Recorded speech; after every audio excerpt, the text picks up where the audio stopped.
Hey guys, long time no see, huh? Well, I got a bit of an interesting video. I'm gonna be going over the games that I've bought for my Xbox 360 over the past, I wanna say 14 years? 14, 15? Most of them I bought over the past 2 years, I'm gonna be honest, and very few have actually survived from 2012 or whenever I first got the Xbox. But yeah, if you are in any way curious about it, the Xbox 360, it's probably one of the best consoles to have now. I mean, it doesn't track your data, it doesn't push microtransactions, and doesn't force online slop into your games, you know. And they've gone up in price a little bit. But you can still get a used one for about £50, and that's a hell of a deal, you know. And the games a lot of them also are pretty expensive. I'll get into that when we start. But the vast majority of my collection, you can buy them for like under £5 each. The trick is to just shop around, you know, to look around. A lot of people are getting rid of their collections by bulk on the internet because they're upgrading or whatever. You know, their loss. You know, and these games are super cheap. A lot of them are. Not all of them, but a lot of them are. Anyway, without further ado, let's get into this. Hey guys, welcome to my desk. Yeah, I'm gonna be recording the rest of this video from my phone, so I do apologize for any changes in audio quality, but yeah, let's get things started with the one and only Colin McRae Dirt. This is actually a soft reboot of the franchise. This was a soft reboot of the Colin McRae Rally franchise, which was much more successful on the PS2 console. And Codemasters figured they needed to switch things up, I suppose. So they made this. This is the foundation for a couple of the newer Dirt games that you may be more familiar with, but this is the one that started it all, yeah. Unfortunately, Colin McRae actually passed away a couple of days before this game released, correct me if I'm wrong, so yeah, that sucks.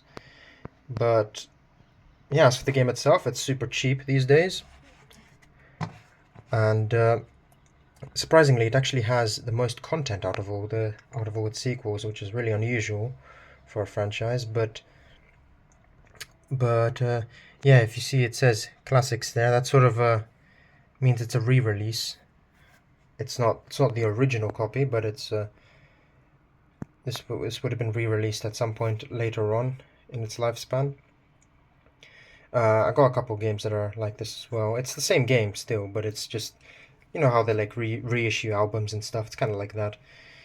But yeah, this game, I mean, it's fun. It's much more difficult than the later entries, but yeah, unfortunately, it's not particularly well optimized, which shows. But yeah, it's still fun. It's really fun to play. I like it. Okay, next up we got Dirt 2, which is probably its much better known sequel. This game, it focused more on less on rally, I guess, and more on the lifestyle of the X Games culture, which was much more popular at the time. It has Ken Block's Subaru as the cover car, and yeah, Ken Block himself makes I don't want to say a cameo appearance, but he's present in the game. He's one of the drivers you actually race against, as well as Dave Mirra and Tanner Faust and others, which makes for a haunting experience now that a lot of those guys have passed away, unfortunately. But yeah, this game is it's really good. Many consider it the best in the series. I would have to disagree.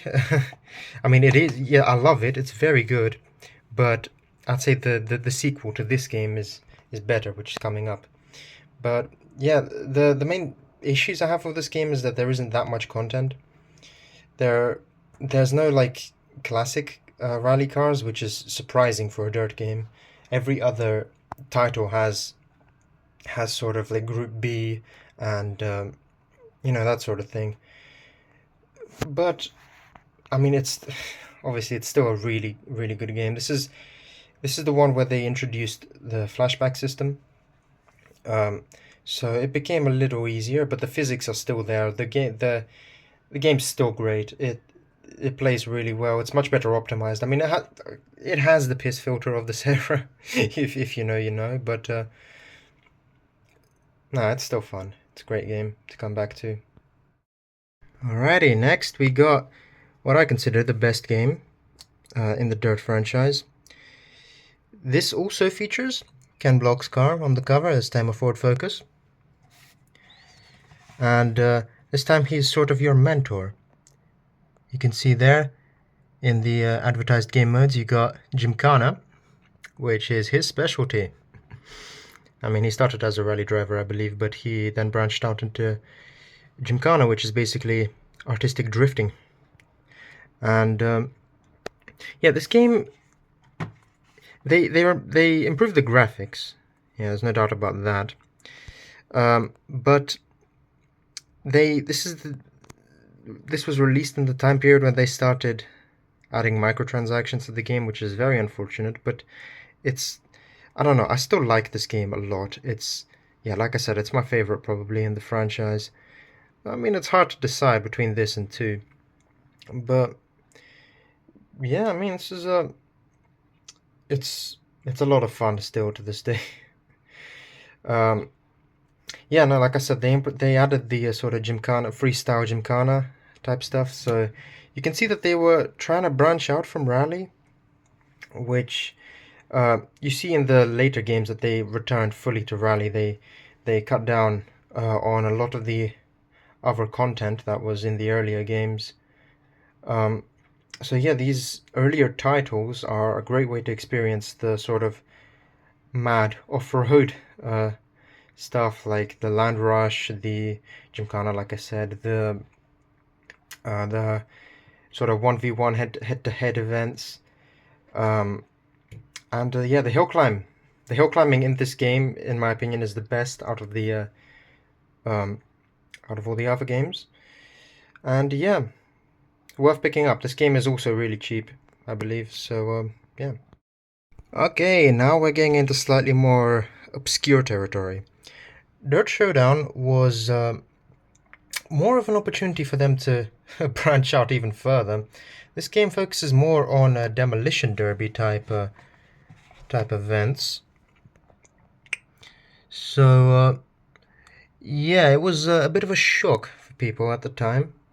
There's still Gymkhana. You can see we still got Ken Block's car on the cover, and this version is the Hoonigan pack. Yeah, don't try that code; it doesn't work. But yeah, Hoonigan was Ken Block's brand, sort of. So you could see that they were really banking on the sort of celebrity success type thing on this for this release. It didn't do that well. Not many people seem to like this game, but I like it. It's something different. It's fun. It's you can think of it as kind of like a budget wreckfest. And the soundtrack of this game is probably my favorite out of the other Dirt games. But yeah, that concludes the Dirt titles that I have. Now, before we move on to the grid games, I've got something a little bit unusual for you guys. This is Codemasters Fuel. This was one of my favorite games growing up. Its main selling point was this huge map. I believe it won a world record actually for the biggest map in a game. Now, of course, most of it was basically empty, but I mean I think it kind of fits the theme of the game. It's like this sort of post-apocalyptic racer, Mad Max type shit, you know. And I loved this game a lot. Of course, it was a commercial failure, but I don't really care. You know, that's not how you judge these sort of older titles. You'll see I have a lot of these sort of obscure, slightly lesser known games, but yeah, that doesn't diminish the quality. Unfortunately, this game actually, this is the only one I have where the disc is actually kind of damaged. You probably can't see on the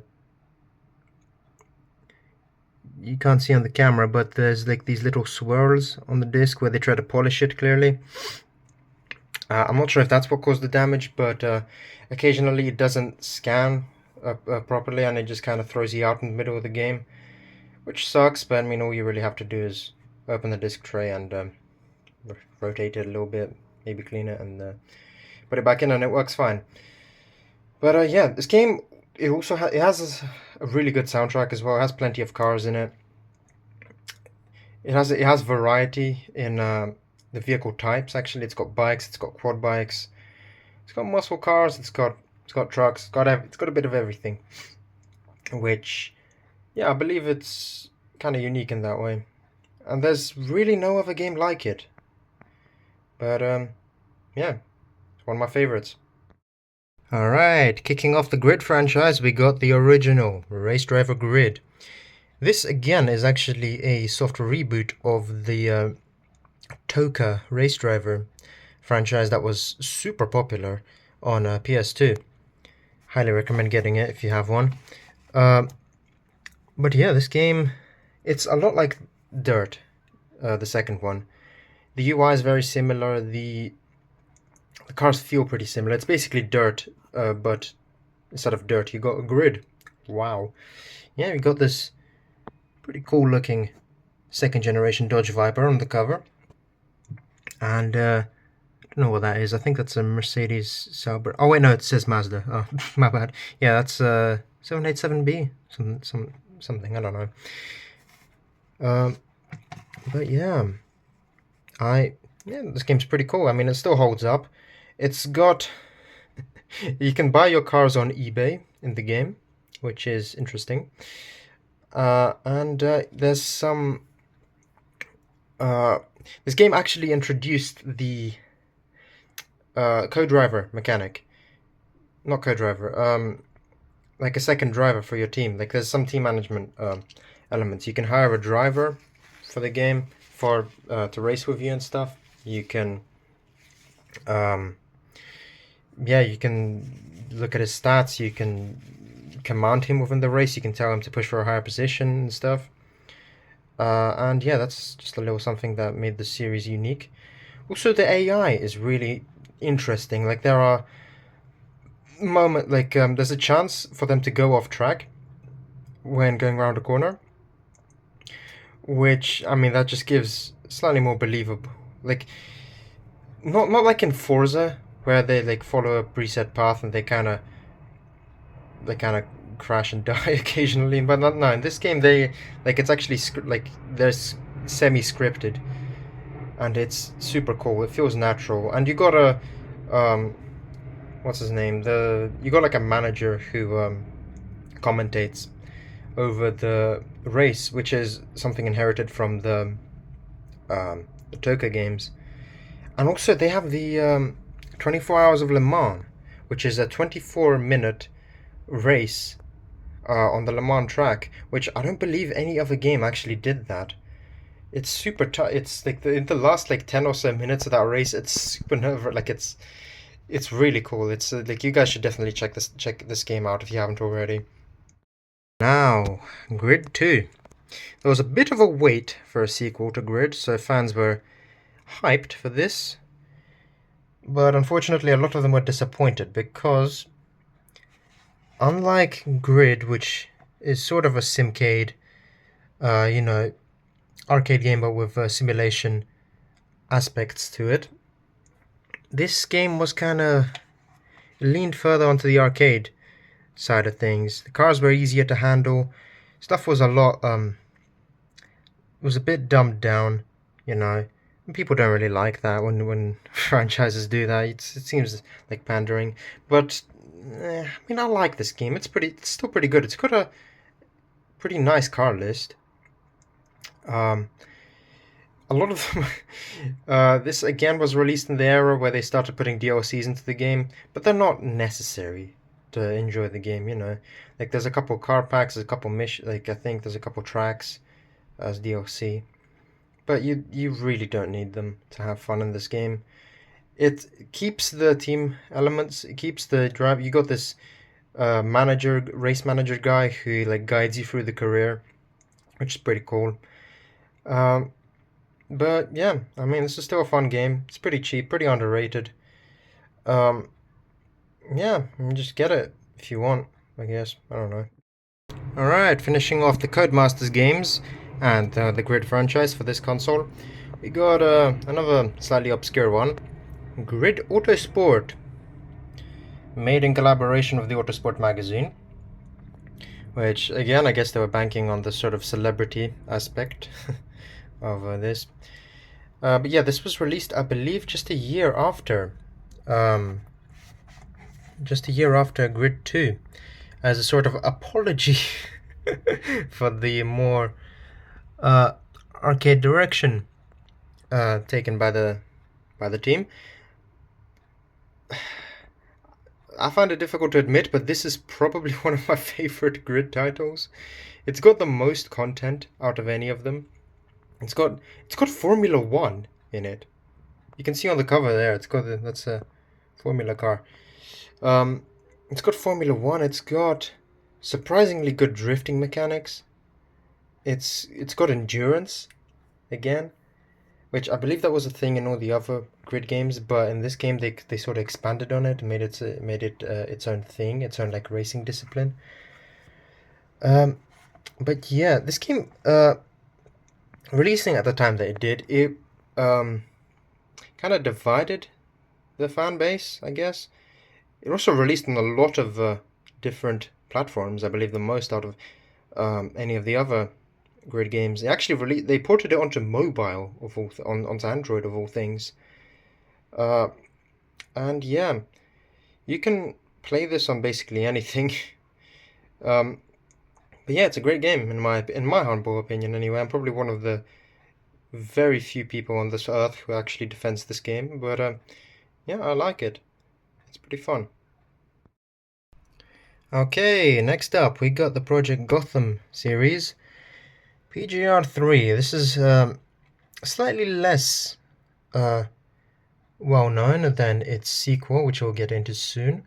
But I figured I'd buy it to complete out the franchise.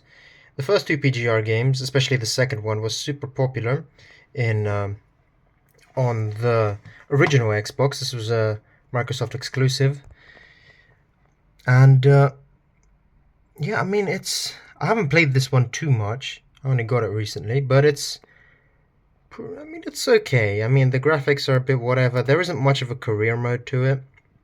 It's sort of what's the word? It's kind of stripped back. You just kind of tour a bunch of different tracks. You can see up there it says only on Xbox 360. And yeah, I guess I don't know. I mean, it's okay. I mean, this game is super cheap. You might as well buy it, you know. But yeah, I really don't have much to say about it. I mean, it's less exalted, but it's pretty cool. I mean, yeah, you might as well. Okay, this is the one. This is the better one. PGR 4. This is the last game made before Microsoft sacrificed the studio in favor of Forza, which we'll get onto very soon. And yeah, ignore that it says bundle copy. I have no idea what that means. But yeah, this is another Xbox exclusive. And yeah, the Xbox remains the best way to play this game. So yeah, another reason to buy one, I guess. But yeah, this game it's fun. It's pretty unique. It's got this kudos mechanic, which, I mean, summarized up there. Speed is nothing without style. It rewards you for sort of doing tricks and stuff. It's kind of like XP, but it's also a currency. The way you unlock cars in this game is you buy packs in the store, kind of like DLC packs, except they're actually in the game. You buy these packs using kudos, and yeah, nice wholesome progression system.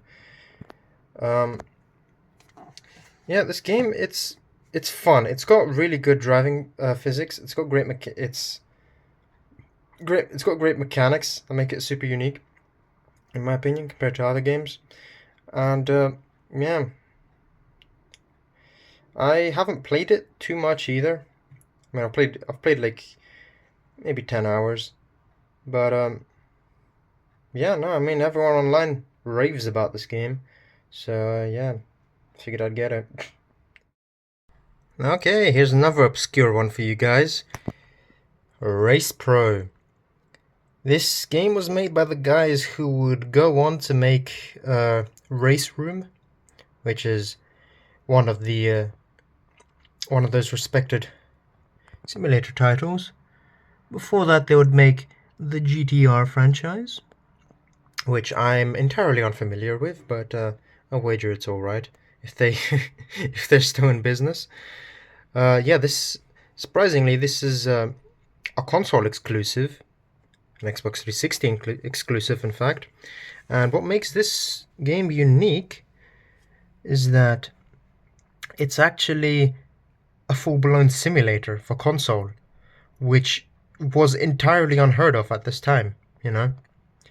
So, yeah, I mean, that's pretty cool for an supposedly unknown game.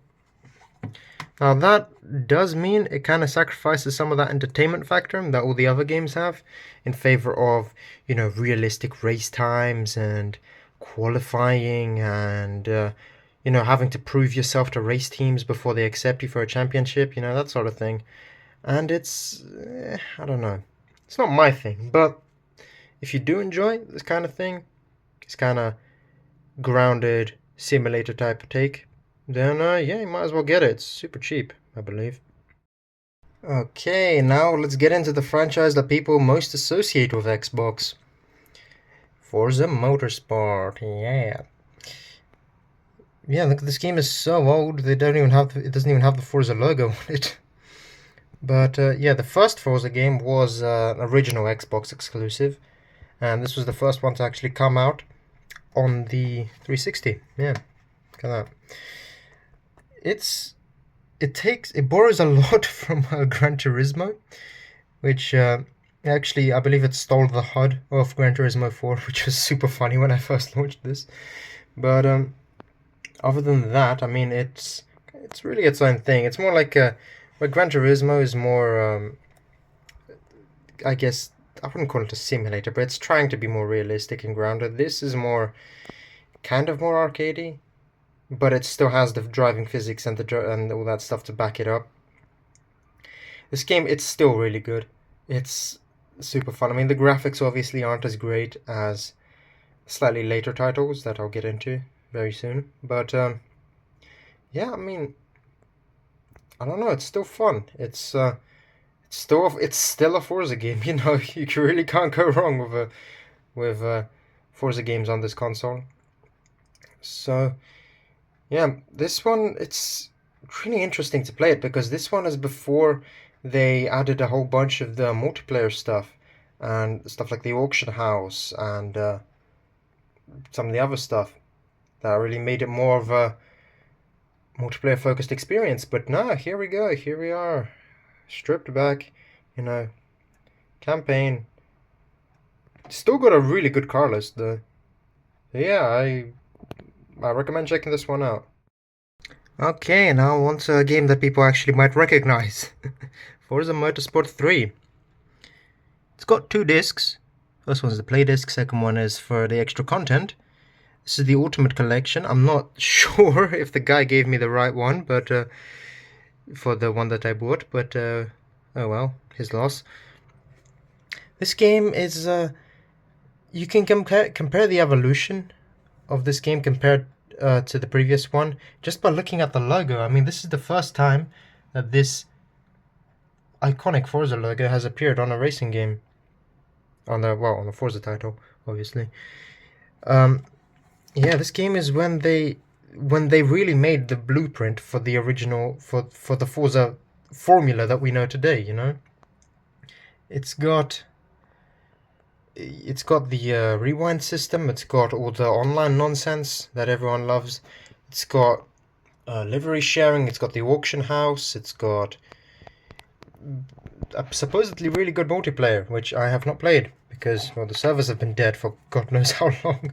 But no, this game is still fun. It's still worth playing, but I mean, it's if I had to choose between this one and the one we got coming up next, you know, probably wouldn't be this one.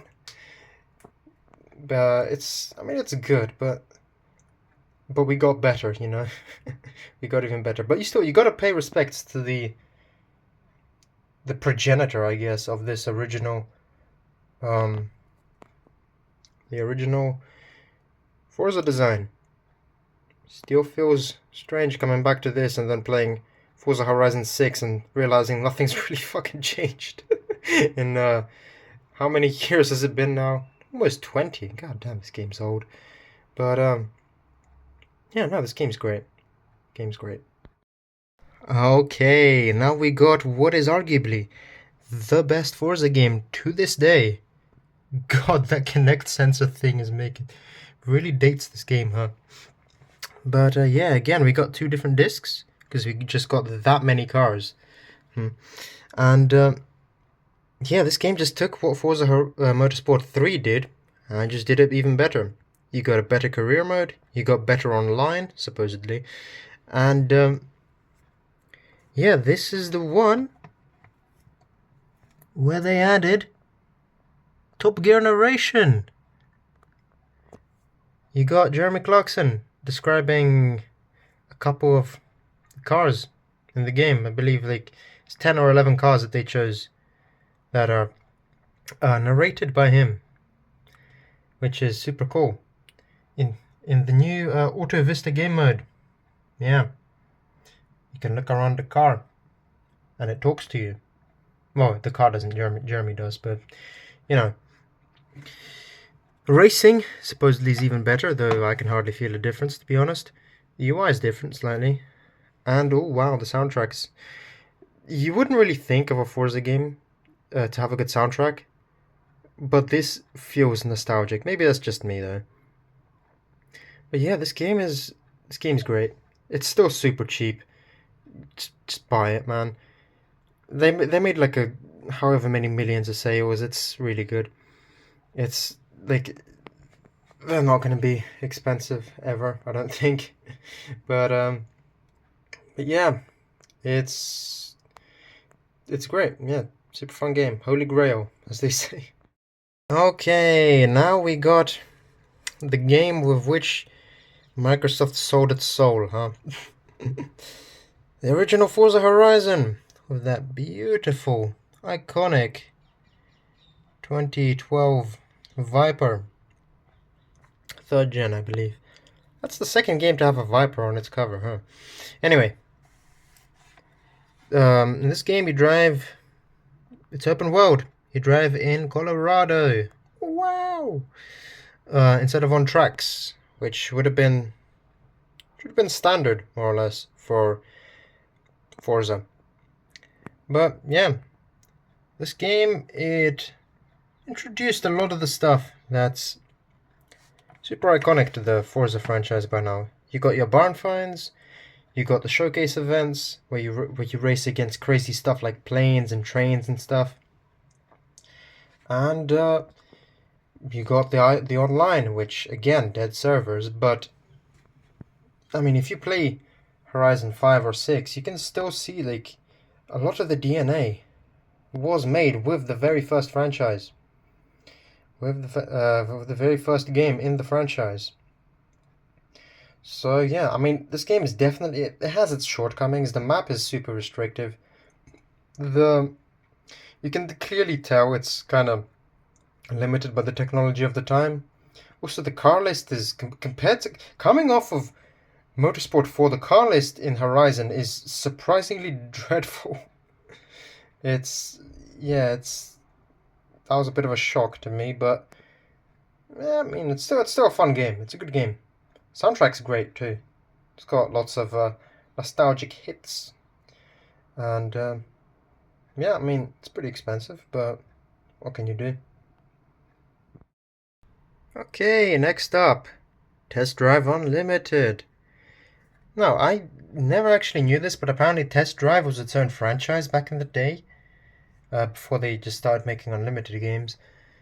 Um, but yeah, I mean, this game super impressive for the time. I mean, they made a 1-to-1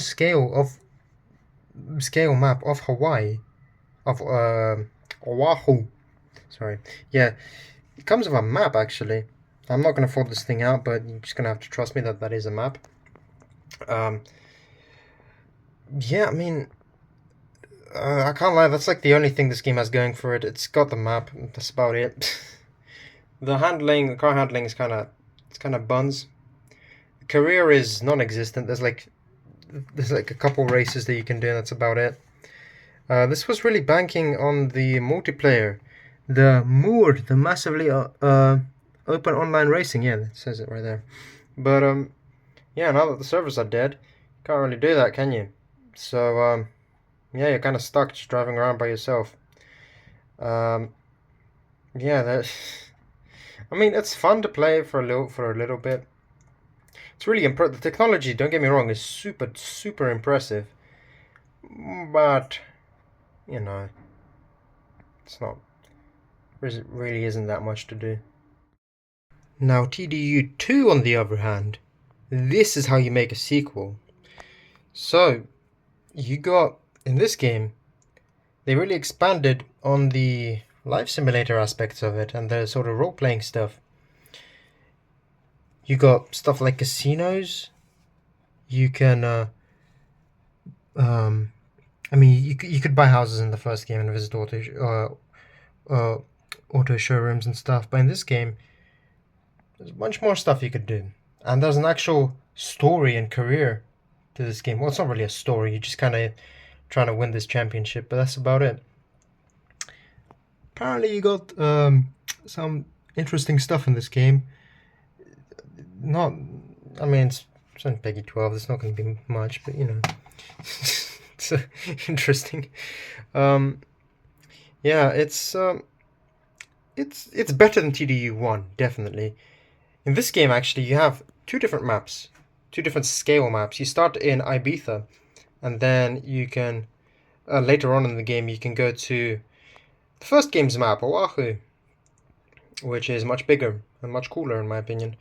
But yeah, no, this game it's good.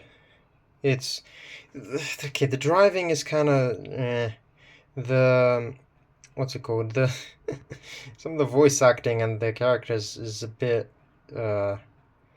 not up to par, you know, a little uncanny. But yeah, I mean, oh yeah. Also, there's the license stuff they have to do, like in Gran Turismo, which is super annoying. Well, once you get them out of the way, it's not that bad. You got this beautiful Aston Martin 177 being chased by a Bugatti Veyron. I believe that's a Super Sport, which is the world record one. And yeah, I mean, the car list is alright. You can't modify any of them, by the way. You can't, like, I mean, you can repaint them and stuff, but you can't really tune them like you can in some of the other games that we got. But yeah, this game it's really fun to just cruise around, you know, obeying or not obeying the speed limit, up to you. And yeah, the driving's better in this game. There's really no reason to play TDU 1 over this, unless you really just want to. Actually, no, there is a reason. A lot of the cars from the first game got cut for this game, which sucks. But I mean, sacrifices have to be made somewhere to fit everything onto one disc. But yeah, great game. Highly recommend. Oh yeah, now we're getting into the actually good stuff. Yeah, Juice 2 Hot Import Nights. I bought this also pretty recently, but it's quickly become one of my favorite racing games of this generation. It's kind of a kind of a knockoff um, of the sort of Need for Speed Underground racing type games, street racing, legal racing type shit. Or at least that's what you'd think. It's not actually open world. It's not like it's still it's a track racer on like fully sanctioned racetracks and stuff. But you can customize your car using the most powerful modding system ever seen. I mean, I'm not sure if that's true, but the car customization for it having licensed cars is super impressive. And the car list itself is also really good. You got a great variety of cars in this game, which is really fun to see. I'd say this is, in some aspects, this game is better than Need for Speed. But it's got its drawbacks. The soundtrack isn't really great. It can get repetitive, the races. But some of the stuff, there is a lot to like here in this game. It came out kind of near the tail end of this street racing craze of the early 2000s. So around this year, I believe, was when Need for Speed started to shift away from that with Prostreet. But yeah, it's a good game. I like it very, very much. Yeah. Speaking of Need for Speed, we kick things off with a certified banger. Need for Speed Most Wanted 2005. This was a launch title actually for the Xbox 360, and this console remains the best way to play this game, because apparently the PC port sucks, but whatever, doesn't matter. This game, I mean, you probably already know it. It's probably the most glazed racing game of all time. But for good reason, For really good reason. It's got the best police system, I believe, in any game. It's so good that they try to rip it off to this day. EA themselves. You got that beautiful E46 M3 GTR on the cover, with the main antagonist's C6 Corvette chasing you down. Whoa! Yeah, this game's great. I mean, I don't know if it justifies the price, but yeah, I actually bought this game in 2016-ish, I believe. I paid like £12 for it, which compared to the price now, I mean, it's crazy how this thing went up in value. I mean, nostalgia is a hell of a drug, I suppose. But yeah, this game's great. It's I mean, I wouldn't recommend buying it for these prices, but it's pretty solid. Okay. Now, of course, you know that Need for Speed was releasing titles yearly during this time. So unfortunately, we're skipping a year because Need for Speed Carbon is pretty expensive. But yeah, we got Need for Speed Prostreet. I was talking about this game briefly earlier. This one was kind of controversial.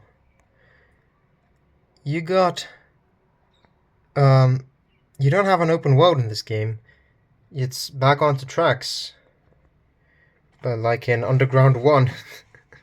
So many people saw this as sort of a step in the wrong direction. I mean, people have come around to it now. It's not... I mean, it's not my favorite in the game, in the franchise still. The car customization is kind of sucks in my opinion.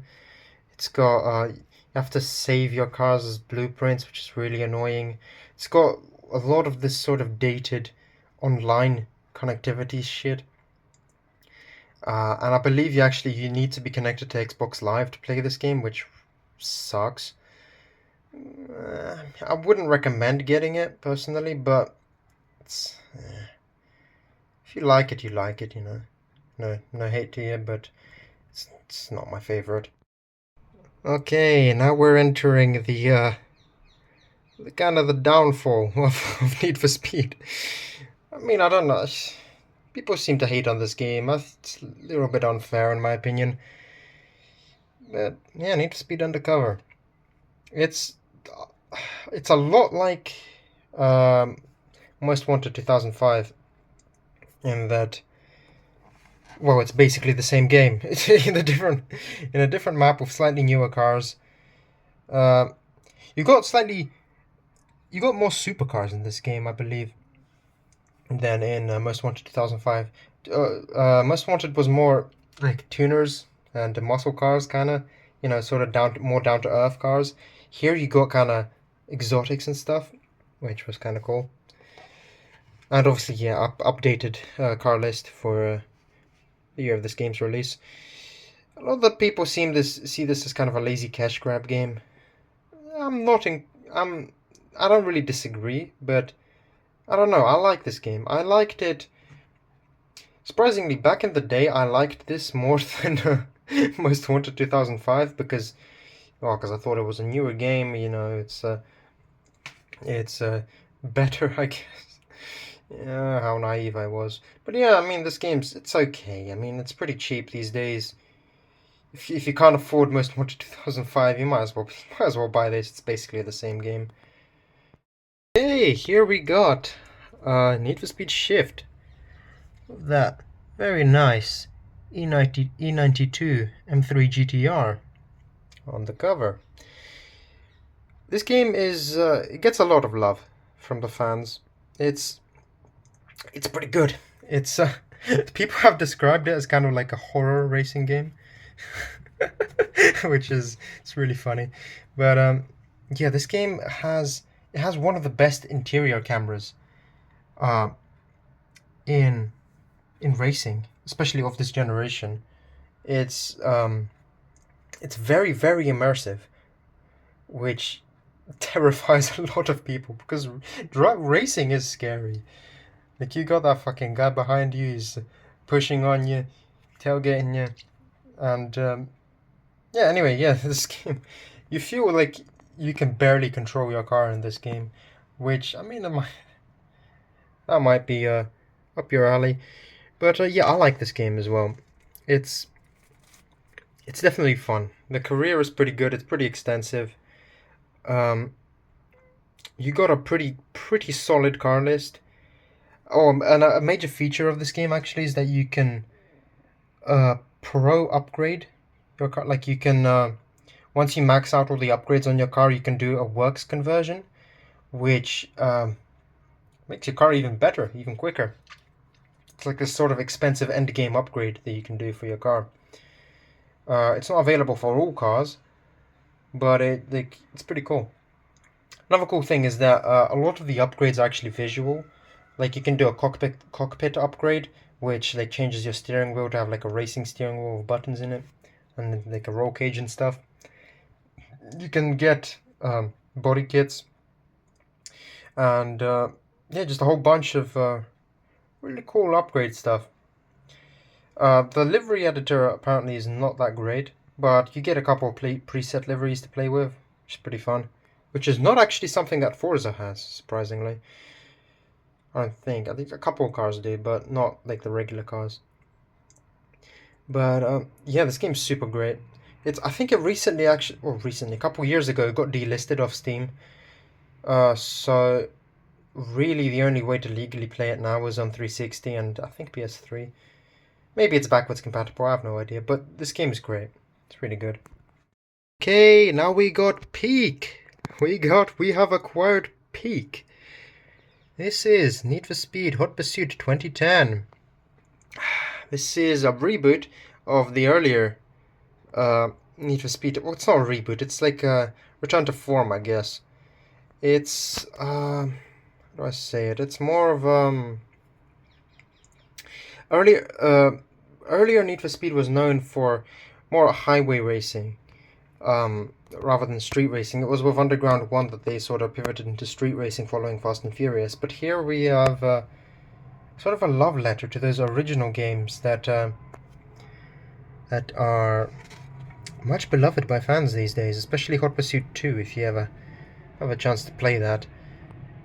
This game, it's short, no doubt about it, but you got sort of more upscale cars, kind of like with the with Underground, I suppose.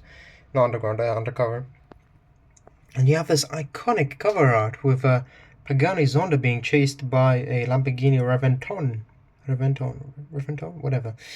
Yeah, this game is... I grew up playing this game. This was, I believe, the first game I bought. Oh, my dad bought for me back in 2012, 2013, thereabouts. Yeah, this game, it has an iconic soundtrack. It has power-ups you can use against cops, and well, not power-ups, but like, you know, spike strips and EMP and stuff. You can play as both the police and the racers in this game, which is pretty rare for a Need for Speed game. There's only like, I think, 1 or 2 more games on this console that let you do that. But yeah, this game is... it's great. You can buy the remaster on PC as well. It's pretty cheap. But the remaster, there's two big problems with it. The first one is that they cut a couple of cars from it. But they kind of make up for it because they have a bunch of DLC cars that I don't think are available on console. So, I mean, it kind of makes up for it. And also, they nerfed the AI in the remaster like crazy. So, in this game, in the original Need for Speed Hot Pursuit, the AI is...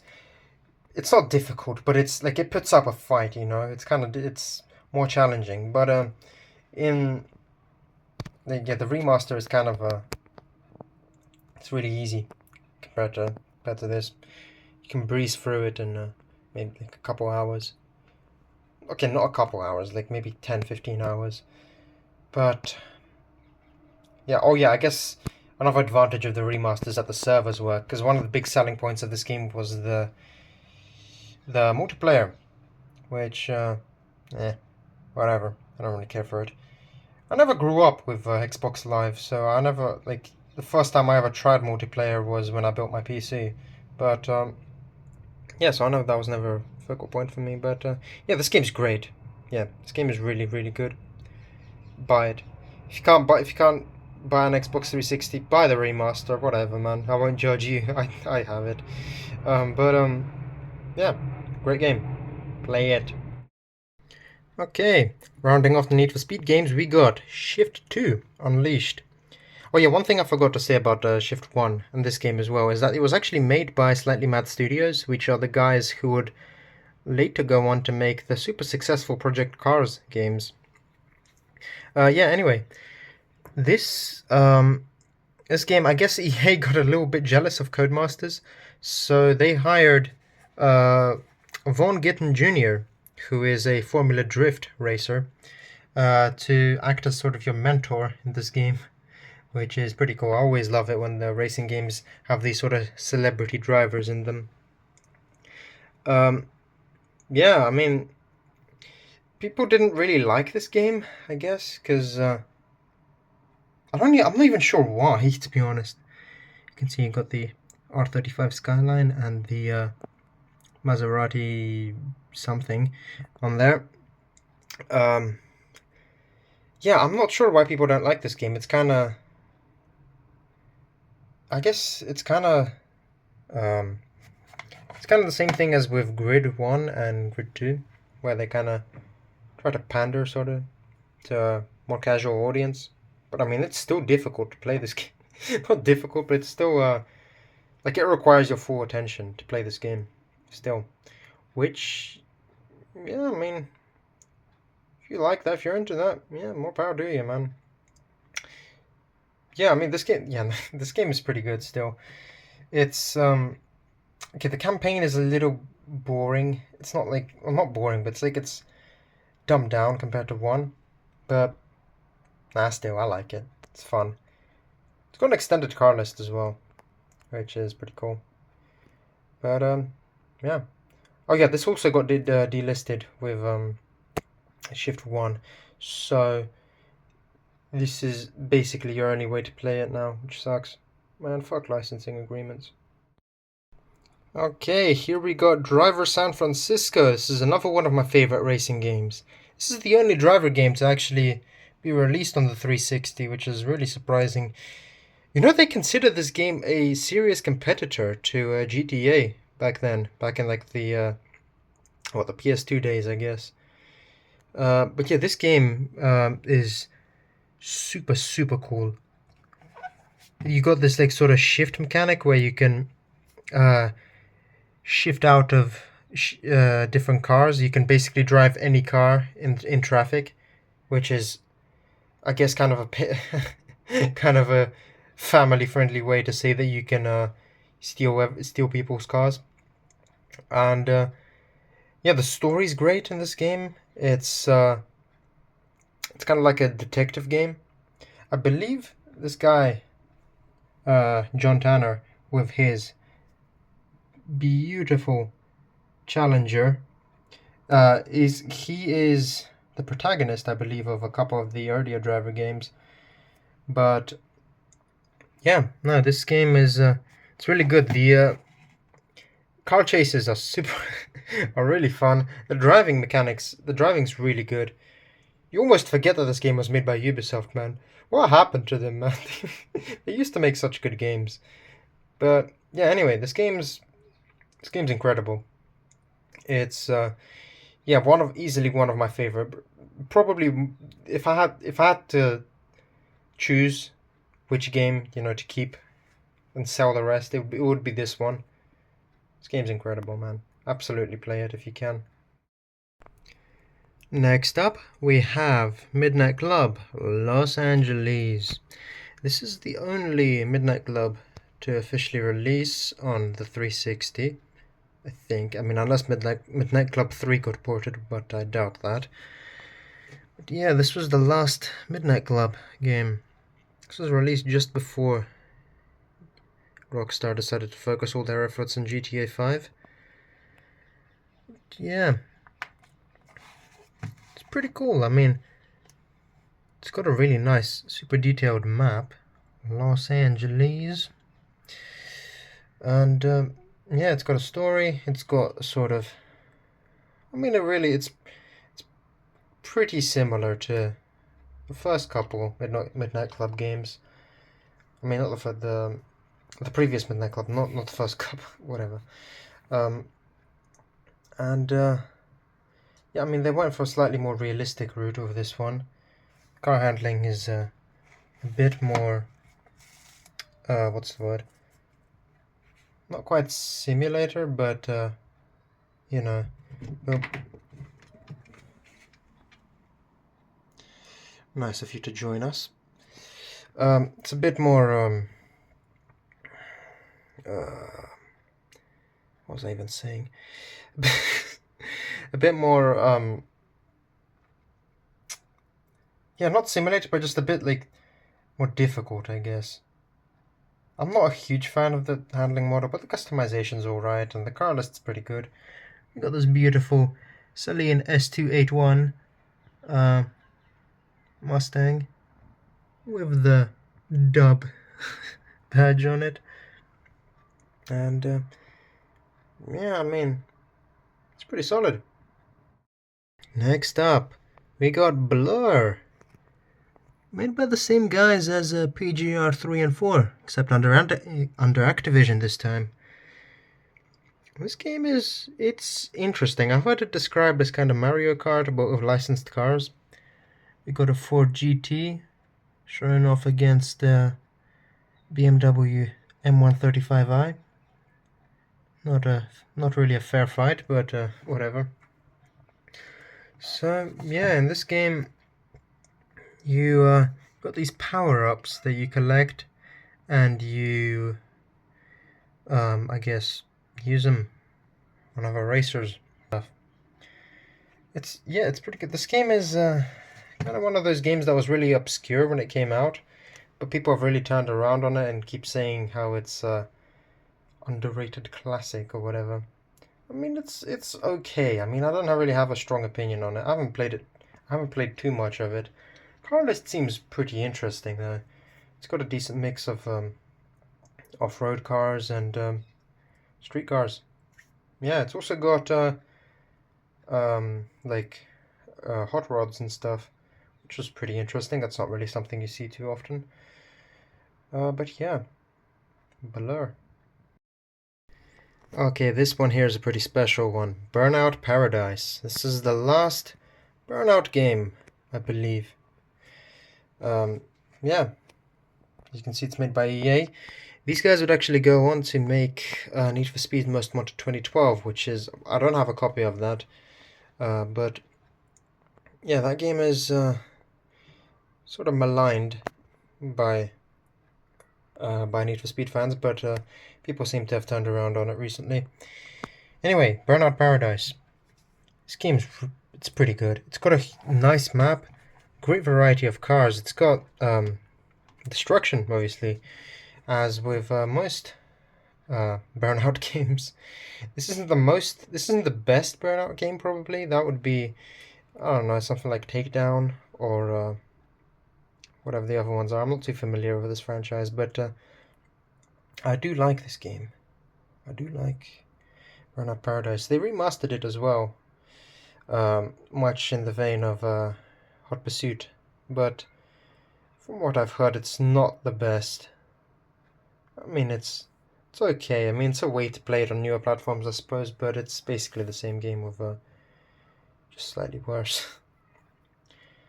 But yeah, this game has a very good soundtrack as well. Got a good mix of metal. I love metal, so this is up there.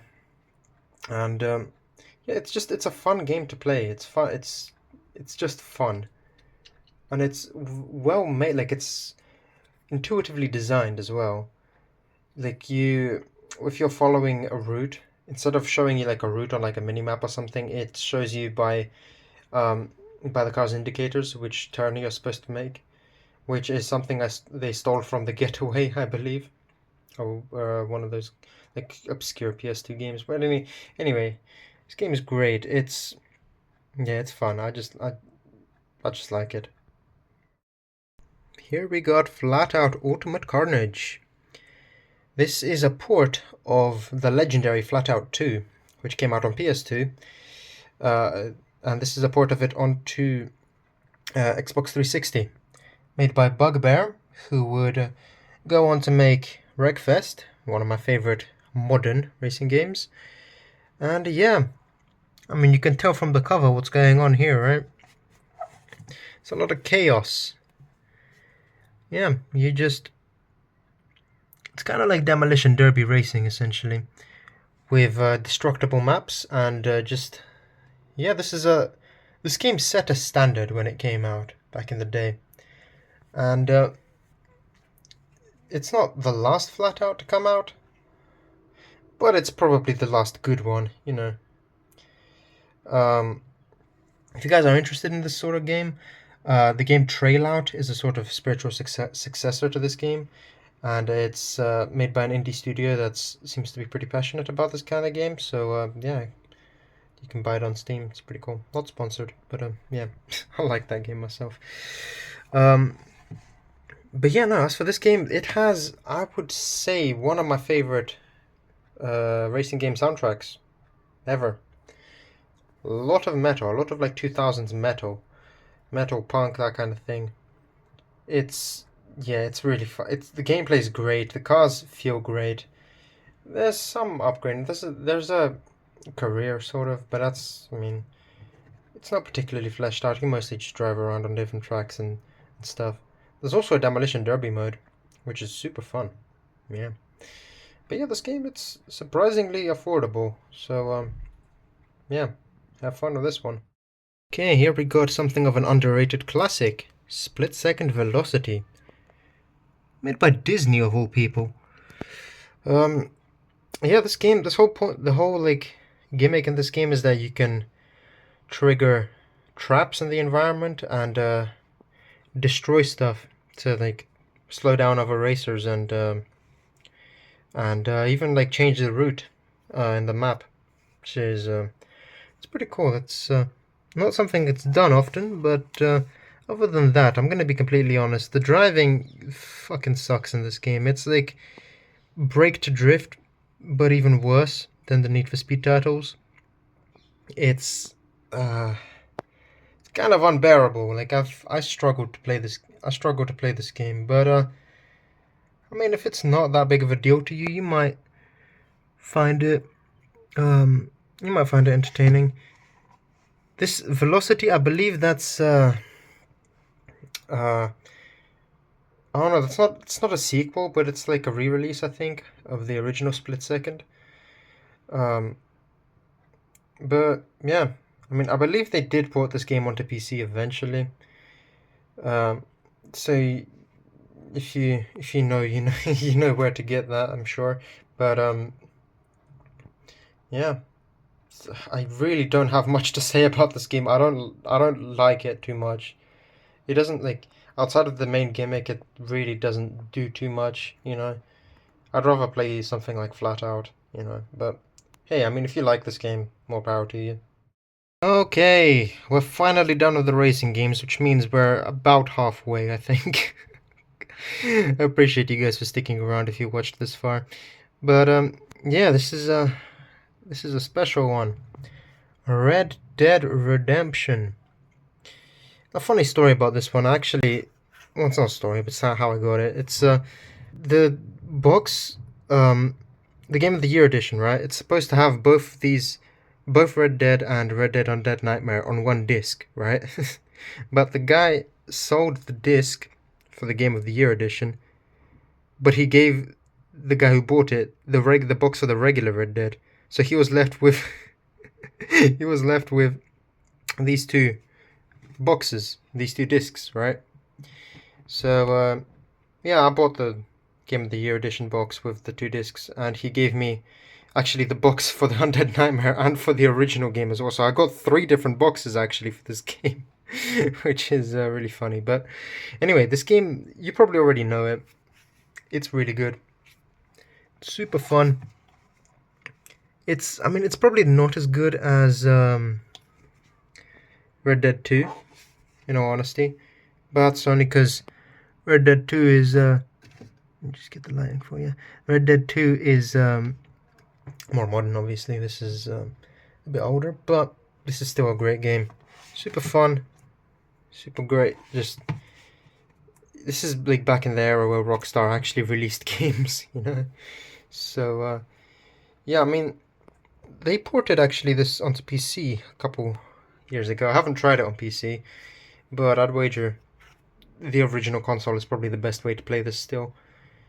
But yeah, great game, great time.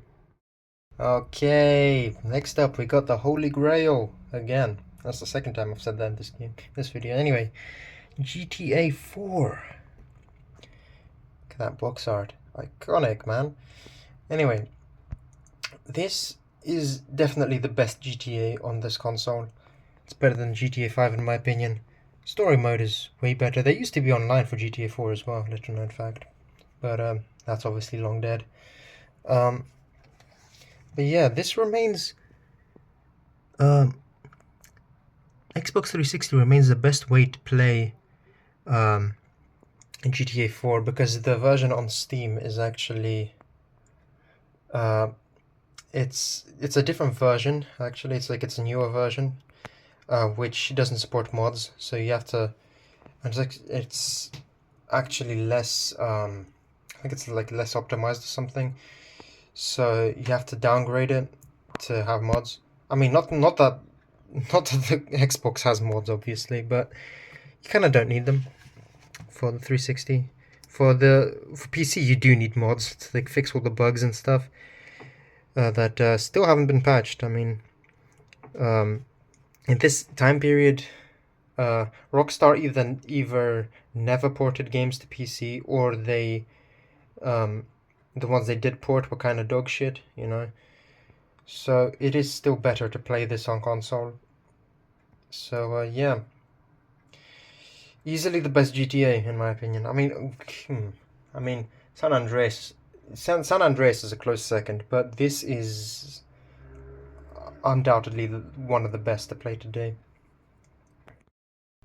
And to accompany GTA 4, we got GTA episodes from Liberty City. 2 complete games, The Lost and Damned and The Ballad of Gay Tony. Yeah, these are basically 2 standalone DLCs for GTA 4. You don't need to own or... you don't need to have played GTA 4 to play this, but it's recommended because of the story stuff, but you don't need to, which is really cool. I highly appreciate them putting this on a separate disc rather than as a downloadable that you can't even get anymore. But yeah, these are two great stories. The Ballad of Gay Tony is probably the better one of the two. That's the... If this can focus, please. Thank you. Okay, yeah, so you can see there it says Grand Theft Auto not required to play. And yeah, this is... Ballad of Gay Tony actually introduced a couple of features that would make it onto GTA 5 eventually, which was the well, checkpoints, obviously, because GTA 4 didn't have in-game checkpoints. But it's kind of my focus. There we go. Yeah, so the original GTA 4 did not have checkpoints. This has them, but it's not as I mean, what am I saying?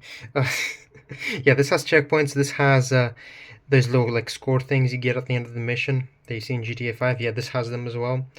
And yeah, it also has some slight like RPG elements as well, where you can like in The Lost and Damned, you can improve your like your biker crew or whatever. You can improve their attributes and skills and stuff. But yeah, cool game, highly recommended. Okay, here we got the one that everyone knows, GTA 5. Yeah, little known fact, it came with actually a map of Los Santos, which is super cool. Yeah, Rockstar used to really care about their presentation when it comes to get physical releases, which is slightly ironic in light of recent events. But yeah, GTA 5. Obviously, the online server shut down about, what, 6 years ago now? So you can really only play story mode of this. You can see it's got two discs. You got the play disc and you got the install disc, giving it a total capacity of 16 gigs. But yeah, I really only bought this so that I don't need to reinstall like 100 plus gigs just to replay story mode. Yeah, apparently actually there's a lot of things that are better in this version of GTA than the PC version or the newer gen console versions. The car physics, not physics, the car like destruction is better because obviously this is the original version of GTA. It's got it doesn't have the first person view, so they had to nerf the car destruction physics in order to make the first person view not look weird if you crash your car too hard. So this game obviously doesn't have that, and so it's got the better physics and the better crash stuff. And there's a whole bunch, like, it's got apparently better shaders. I don't know, I'm gonna have to reinstall, I guess, on PC then compare, but some of the stuff is... There are still arguments for playing this on 360, which is surprising. I always thought this was the inferior version, but apparently it's... I mean, it is, but not necessarily, you know. But, yeah. I mean, it's GTA. What else do I need to say, you know? It's great. It's a great game. GTA 4 is still better, in my opinion, but, you know, this is pretty good as well. Okay, on from GTA to one of its biggest competitors. Oh, at the time. Saints Row. Made by Volition. This game actually came out before GTA 4, but after San Andreas, obviously. It blows San Andreas out of the water, in my opinion. It's great. It's incredible. It's got good writing. It's got a great story. It's got really in-depth mechanics, and a lot of ways to make money and earn XP and stuff. This version of Saints Row, or I should say Saints Row 1, right? It's actually, I believe to this day, it's exclusive to either just the Xbox 360 or Xbox 360 and PS3. It has never been ported to PC to my knowledge, which is that sucks for you guys who don't have a 360, but it's great for me, dog. Yeah, no, this game's great. It's I mean, it is skippable if you don't really care about the particular story aspects of it, but it's really good. This was made back when Volition weren't really ashamed of the reputation of being a GTA clone. Man, I swear, the term GTA clone has caused irreparable damage to the video games industry. It's stifled the creativity of so many studios, man. But anyway, this game is good. Play it. Next up, Saints Row 2. Now, this game is an absolute classic, man. This one did get ported to PC. I actually played it first on PC rather than on Xbox. This game is great. It's absolute peak in my opinion. The first two Saints Row games are incredible. They're really good. Before they were like afraid of treading on GTA's toes too much, they made some of the two best crime games ever in my opinion. It follows on from the story of Saints Row 1, kind of. I'm not gonna spoil too much, but basically your guy wakes up and he sees that all the stuff he did in Saints Row 1 didn't matter. Yeah, classic sequel setup. But yeah, no, this game's incredible. This game is okay. Ignore the sort of low budget design, but yeah, this game's pretty good. I enjoy it very much. It's the writing is still good. It's still got that like comedic punch to it, but it's not too much. Like the Saints Row 3 and 4, they kind of took it into this fucking wacky slapstick direction, which I mean, some people like, some people don't. I firmly don't. I mean, I might give them another try at some point, but I'm not a huge fan of those later games. These two games, though, absolute classics, man. Incredible games. They really took the fight to GTA, which is surprising, for a comparatively small. Okay, it's not a small studio, but it's fun still. Okay, here we got another somewhat obscure title, Frontlines Fuel of War. I've never heard of this game before seeing it in my local shop, and I don't know what compelled me to buy it. I haven't tried it. I have no idea if this is any good. Oh yeah, I do apologize. A number of the games coming up I've never played, so I don't know if they're any good or not. But this is supposed to be the sort of large-scale Battlefield type multiplayer game, which is unfortunate given that it doesn't servers don't work anymore. But apparently it's still got a decent campaign, and I want to try that out eventually. So yeah, it's made by THQ as well. THQ is actually one of my favorite publishers. Maybe that influenced my decision to buy this. But yeah, it's kind of this. I guess I also like the premise. It's kind of that this far future type warfare, where they're fighting of the remaining global superpowers are kind of fighting over the remaining oil, which is very apt and very almost prophetic. But yeah, I'm gonna check it out. I'm gonna see if it's any good eventually. Next up, Red Faction Guerilla. Made by Volition as well. This one is this game is pretty well known now these days for having really good destruction physics, and people are saying that this is kind of like the best game to ever do destruction, which I mean, probably. But yeah, I've never actually played this game again, so can't give an honest review. But from what I've heard, it's slightly repetitive, but it's got fun mechanics to it. Like destruction. I mean, how can destruction get repetitive? Yeah, it's sort of.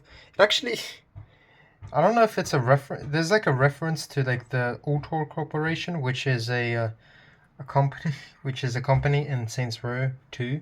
It plays a big role in Saints Row 2, which is really funny as a huge fan of that game.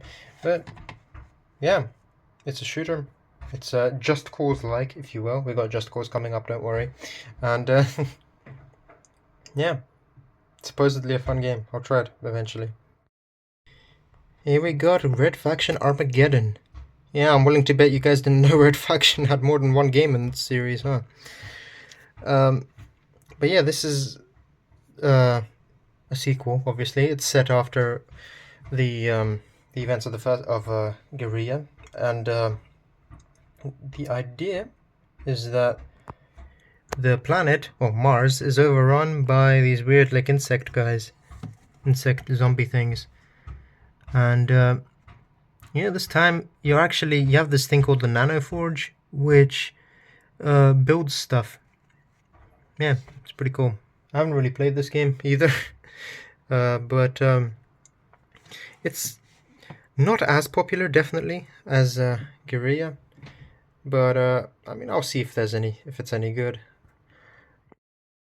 Okay, next up, Darksiders. This game actually got re-released on PC fairly recently, so there's really no reason to play it here. I mean, I don't know if the re-release is any good, but you can play either version of it on PC. Anyway, so yeah, Darksiders. This is kind of, I mean, the best way I can describe it is kind of like Devil May Cry mixed with a bit of Tomb Raider and a bit of Dark Souls, I guess. Kind of, not really. But yeah, the premise is that your guy, one of the four horsemen of the apocalypse, is accused of ending humanity. And yeah, you have to fight these bosses to prove and kill them to prove that you're not a bad guy. Yeah, this game I finished it actually. It was fun, but there were bits that were a little bit annoying. It's got like puzzles and stuff to it. The boss fights were easy, most of them, but the puzzles were kind of annoying. But yeah, I'm proud to say that I actually beat this game because I felt like rage quitting a couple times. But yeah, it's fun. It's definitely. I mean, if you're into this sort of thing, you'll probably enjoy it. This is actually a pretty like long franchise, surprisingly. It's still going. They're releasing the 4th installment soon-ish. Maybe they've released it already. No, they haven't, I don't think. But yeah, this is it's a pretty cool game. Okay, now we got its sequel, Darksiders 2. I haven't played this, but the cover art looks fucking sick, so I bought it. Supposedly they changed up the game quite a bit. Now it's more of like a looter type game instead of just sticking with like your main weapon and upgrading it throughout the story. It's I mean, you can already see it's got more DLC and stuff. Yeah, that code doesn't work. But yeah, this one was released near the end of the 360's lifespan. There's also a 3rd installment out now, I believe, on PC, and a 4th one, like I said, coming out soon. So yeah, I haven't played this game, so I can't really comment on anything. But yeah, I really only bought this because of the cover art. That looks fucking sick, man. Come on. Yeah. Okay, this one is a special one to me, anyway. Rage, from the creators of Doom and Quake, them being id Software and apparently Bethesda.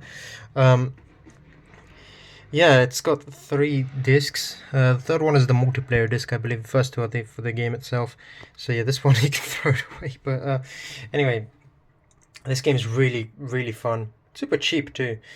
I was surprised. I bought this game originally a very, very long time ago, and now I've bought it again, and it was basically the same price. I bought it again because my dad obviously sold it, whatever. But yeah, this game, it's very Mad Max. It's It was actually released as kind of like a tech demo, I believe, for the new, or then new, engines for the game that would go on to power stuff like Doom 3 and I'm not sure if they used the same engine for Doom 2016, but probably do. Yeah, oh yeah, id Tech, whatever, right. And now this game's really fun. This wing stick that they got on like all the cover art and shit, it's super fun to use. It's like a boomerang, except you throw it and it sticks into people's skulls, and it's just super fun to use. It's also got some driving sections, which are whatever. So it's also got a bunch of horde missions, and I think it's got co-op as well. So yeah, this game is super fun. I could not recommend it enough. It's an absolute classic of this era of of game. You know, it's, I don't know. People call it forgettable. I think it's great. I love it myself. I've played through it like 2 or 3 times already. The campaign is kind of short, but yeah, I don't know. It's fun. It's for the price, man. You can't go wrong with this game. It's better than Rage 2 in my opinion. Actually, yeah, way better. Actually, I'll replay Rage 2 at some point, maybe. We'll see. But yeah, this game, can't recommend it enough. Ooh, here we got a true classic. The original Gears of War. Wow. Yeah, no, this is the game that started the whole cover shooter trend, and it birthed a huge franchise that made Microsoft millions of dollars. And it's also made by Epic Games. Very surprising, I know. Yeah, so actually somewhere in the booklet it explains the inspiration. The inspiration for this game was actually a game of paintball, where the lead designer wanted to convey the sort of adrenaline of sitting behind cover, peeking and picking off your enemies while you can. So yeah, I like third-person cover shooters a lot myself. I grew up playing this game and stuff like Ghost Recon and or the newer-ish Ghost Recons and Army of Two, which are all coming up. But yeah, this particular example is in really good condition. It's got this new like re-release box, obviously, and it's very undamaged, which is not something you can say for all of my games. But yeah, great game. I mean, you've probably already heard it, you know, incredible. Here we got Gears of War 2, featuring this beautiful metal box. Really cool. Yeah, Gears of War 2. This is the one I played the most of. It's probably what attracted me, was this really cool box. But yeah, this is a sequel, obviously, to Gears 1. Pretty fun, you know. It's I don't have much to say. It's just a good game, you know. It's a shooter. They evolved on the formula. It's the same premise, obviously. Aliens invade Earth and stuff. And yeah, you kill bug people, and yeah, it's just I don't know what to say. It's a fun game, you know. It's got co-op. I think it had multiplayer back in the day, and yeah, it's fun. Get it. Okay, here we got Gears of War 3. So to round out the original trilogy, obviously at this point, Microsoft knew how much of a big seller this is. The year's biggest blockbuster blows us away. Incredible. But yeah, I mean, it's I haven't actually played this one too much, but I like it as well. It's good. You know, you really can't go wrong with the original Gears games. You know, it's now they're kind of whatever, but these were good. These were still good at this point. This is Gears of War Judgement. I haven't played this one. Bought it quite recently. This is supposedly more of like an arcadey take on the Gears formula. It's more like a horde shooter type thing, made near the end of the 360's lifespan again. So I guess they're trying to push out another game before focusing all their efforts on Xbox One. So Yeah, I definitely don't have much to say on this. Haven't even played it, but I guess some might consider it slightly more enslopified at this point. But I don't know. I guess I'll try it out. Originally, it came up with a code for the original Gears of War. Good thing I have a box, because that code definitely doesn't work anymore. Yeah. This is Army of Two. Yeah, great game. This one is another one of the original games that I bought like a while back before I even started reacquiring a lot of my lost inventory. But yeah, the whole premise is that you play as two guys. Well, either you and an AI thing, or you and a friend. This was like a game built from the ground up with co-op in mind, right? Because that was a trend back then, you know, split screen and that. This has an interesting mechanic where if one of the two soldiers, if one of them shoots at an enemy, like aggressively shoots, like with an LMG or something, you know, like if you like suppress them, then all the enemy's aggro kind of moves onto that guy, right? And then the other soldier, the other part of the pair, can actually sneak around and stuff and surprise attack the other guys. So it's actually like a spectrum, not a spectrum, but it's like a swinging like pendulum type of thing, where one can attract all the attention and the other one can sneak around and surprise attack and stuff. So yeah, I mean it's a pretty cool game, pretty innovative for the time. And oh yeah, and the gun customization in this game is pretty cool. That was something I very much enjoyed. But yeah, this is kind of a relic of that time, huh? You can't really have this sort of game today anymore. Well, I mean, you do have your co-op shooters, obviously, but this was designed for split screen, you know? I mean, I think there's LAN, and like, probably something over Xbox Live, but that's not an option anymore. But yeah, this is like, again, this is a fun game. I like it very much. And we got the sequel, The Army of Two, the 40th Day. This is another one that I acquired recently and haven't really had the chance to play. Because I've been looking for one of these for a while, and I've only recently like found one at my shop. So yeah, this is a sequel to the original Army of Two game. There's also another one called The Devil's Cartel, which I've heard negative things about. But yeah, I mean, if this is as good as the original Army of Two, then I'll be very happy with this purchase. The only thing is, I need to find some friends to actually play with, huh? That's proven to be difficult. But yeah, if you have people to play with, or should I say a person to play with, yeah, it's probably fun. Yeah. Here we got Tom Clancy's Ghost Recon Advanced Warfighter. Apparently this game actually came out in like 3 very different versions. You had the version for PS2, because obviously this game is really old. It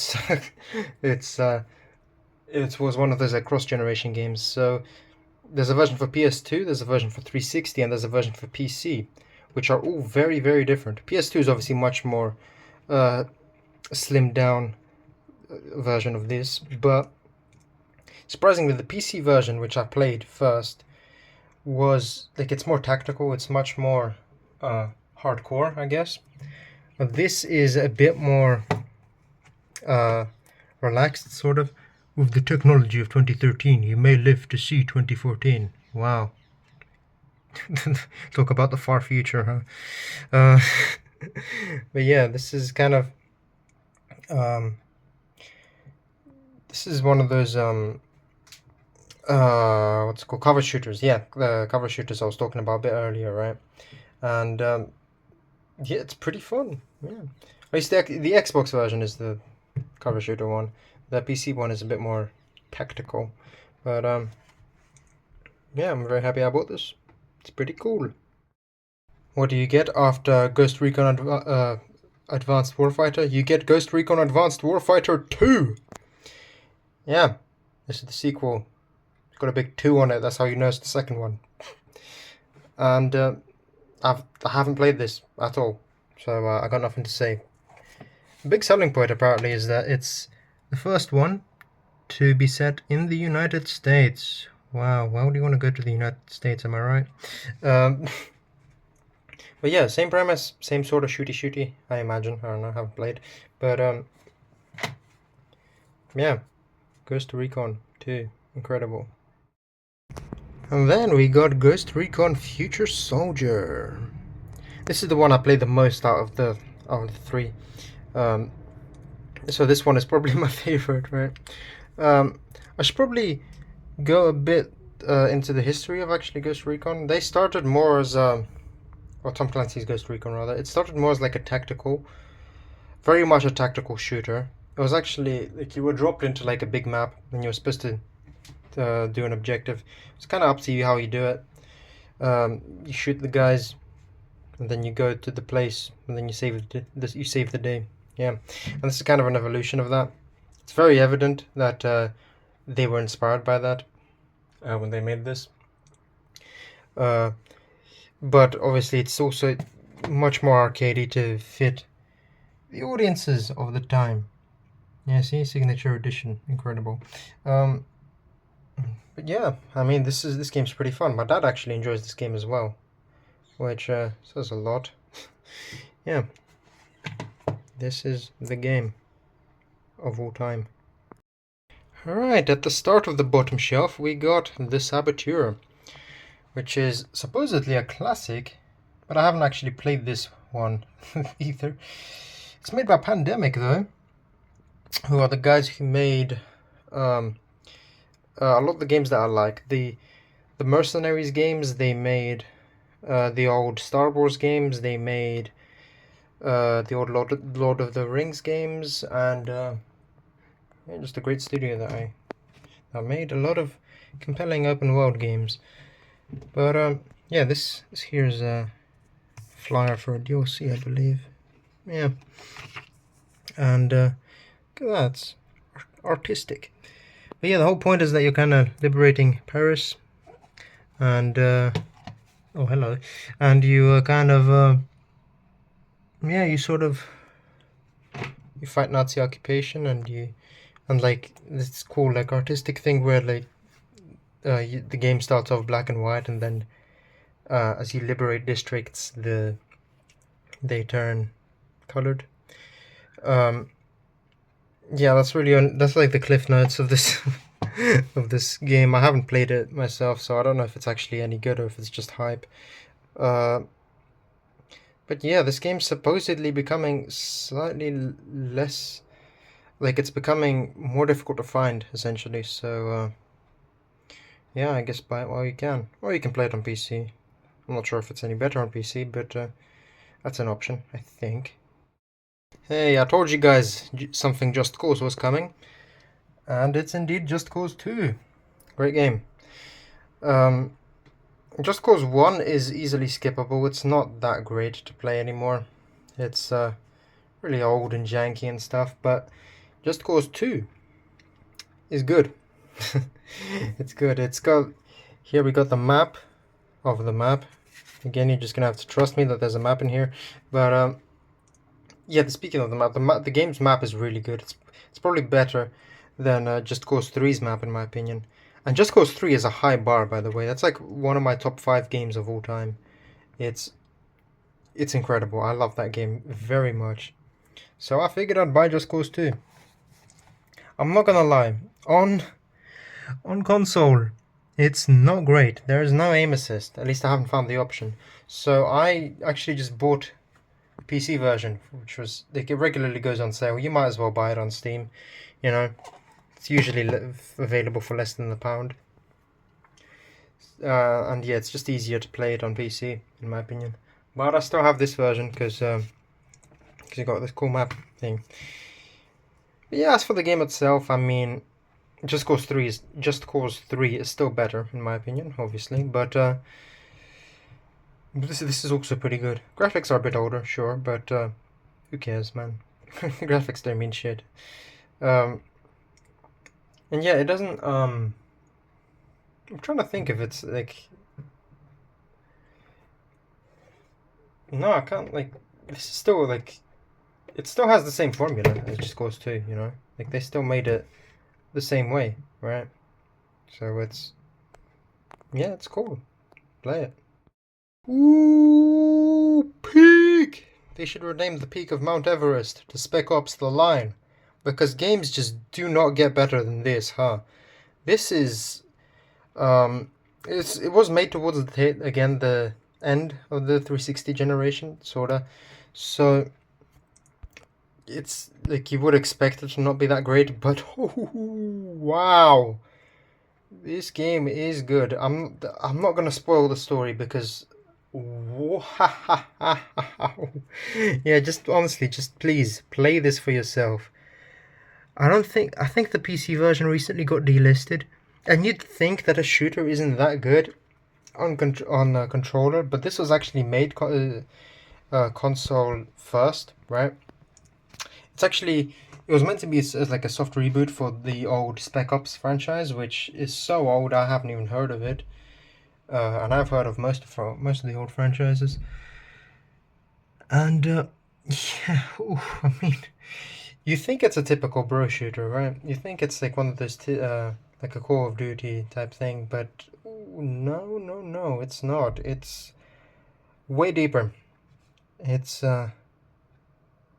man, from like the main menu, you can tell that this is a great game. And yeah, these are going up in price as well, I'm pretty sure. So good luck. Here we got John Woo Presents Stranglehold. Yeah, I kind of bought this on a whim. I have no idea if this game is any good. I haven't played it. Oh shit. It's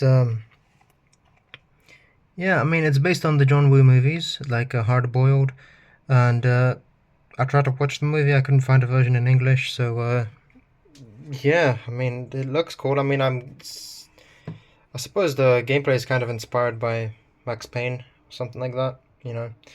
And yeah, I'll try it out. And my friends say it's good.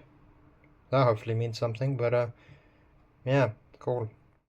This here is Crackdown. This game is another one of those like competitors made against GTA back when people wanted to compete with GTA instead of just surrendering the entire open world crime genre to them. Yeah, in this game you play as a genetically enhanced law enforcement guy who is sent in by an agency, the agency, to kill a bunch of mob bosses. As you can see, only on Xbox 360. Yeah, this game is it was made from the ground up for the 360, obviously, and therefore it's got an interesting solution to the whole aiming with a controller problem. It's got this like super advanced kind of aim assist, which is it's kind of like that thing in Fallout where you like aim for the separate body parts. I'm not sure what that's called. And yeah, it locks onto an enemy, and then you can from there you can choose whether you want your guy to target the head, the body, the arms, the legs. If you shoot the arms, you can disable their ability to fight back. If you shoot the legs, you can stop them from running away, and you shoot the head, well, obviously you know what happens. But yeah, I've played a little bit of this game, and it's pretty fun. It's not my favorite, but I like it. Here we got another fold-out map. Oh, and with I'm talking about different activities you can partake in. Oh wow, look at that. Oh, it's upside down, my bad. Yeah, this is the first time I'm going to fold out a map for you guys. I'm not fucking doing any of this again. But yeah, this yellow bit is where you start. You open this up. I've completed this bit. And now I'm up onto the red bit. You got 3 separate gangs, and that bit in the middle is your HQ. So yeah, it's a pretty fun game, all things considered. It's also pretty cheap, I believe. So yeah, I recommend getting it if you have a 360. How do you follow up a game about Shooting crime bosses in the face? Why, you make a zombie game, of course. This is Crackdown 2. Same map, same sort of guys, but now you're fighting zombies instead of gang bosses. So yeah, this one I haven't played too much either. I'm trying to wait until I finish Crackdown 1.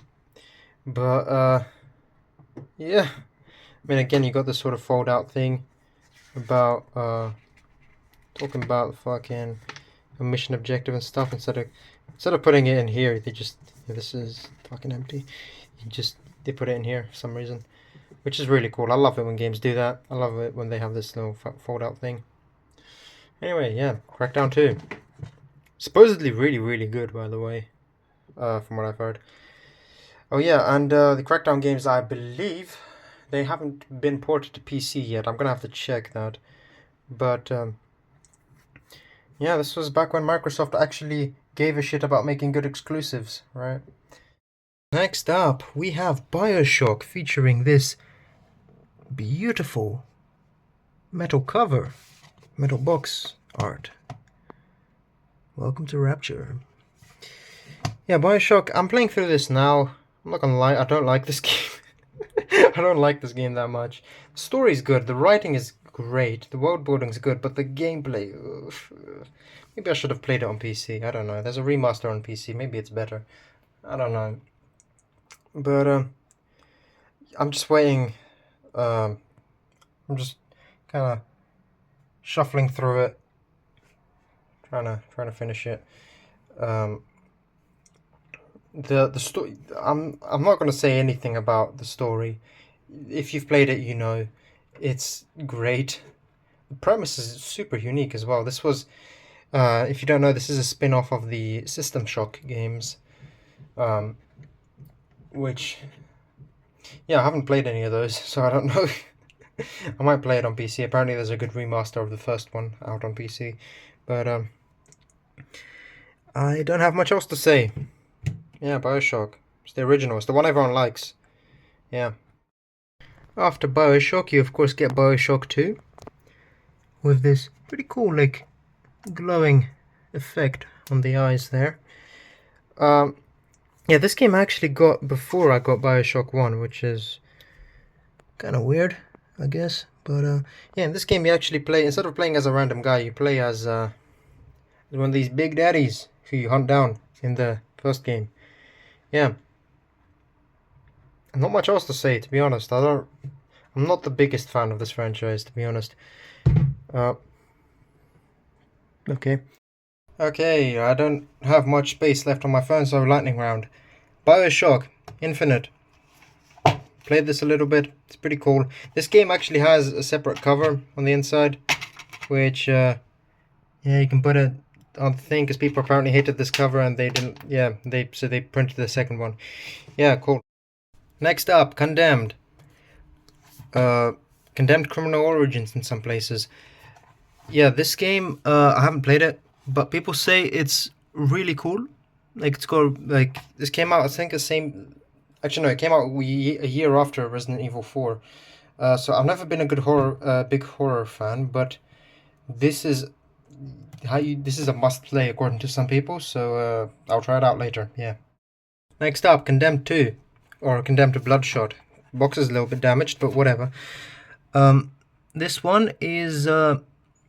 This is actually an 360 exclusive. Apparently not as good as the original Condemned, but I figured I might as well buy it, you know. Haven't played it either. Gonna try it later, okay? Dead Rising, the original. Only on Xbox, despite being ported at some point. Yeah. Not developed, approved, or licensed by George Romero. Back when every single zombie game was a Romero clone, apparently. So yeah, you survive in a mall of zombies for 72 hours. I'm not a huge fan of this game, I'm gonna be honest. Like, I don't like it. Like, it's just not fun for me. It's meant to be a sandbox, but you got this time limit going, and you have to be in this specific area at this specific time for the mission to trigger and for the cutscene to play. It's dog shit game design, in my opinion. But hey, people seem to like it, so whatever, more power to them. I'm probably not gonna play this again. I played it once for like 2 hours, and then it deleted my save file for some reason. But yeah, cool. Then we got Dead Rising 2. I bought this before I realized I don't like Dead Rising. So I guess I'm gonna have to play through this, see if it's any good. I played like maybe an hour, and it seems slightly better. But I don't know. I don't know if I'll like it. We'll see. I'll play it later at some point. Yeah, cool. The darkness is coming inside me. Okay, what the fuck? Anyway, yeah, darkness, wow, cool. So, yeah, you play as this guy, this mafia hitman guy, who has crazy demon arms, and you shoot guys. It's actually got a pretty good story, like, it's, like a noir thriller type game. The guy kills your girlfriend. Oh, wait, I shouldn't set up, whatever. And you have to fucking kill the guy, yeah. And you got these little weird demon guys who who you control and stuff. So yeah, it's kind of old, it's kind of janky, but it's still fun in my opinion. Yeah. And you got the Darkness too. Wow, cool. Yeah, I haven't played this, but general consensus seems to be that people like this game more than the first one. I don't know. We'll see. Got the same guy looking all Devil May Cry-ish. Yeah, limited edition. Don't know what that means, but yeah, cool. Prototype.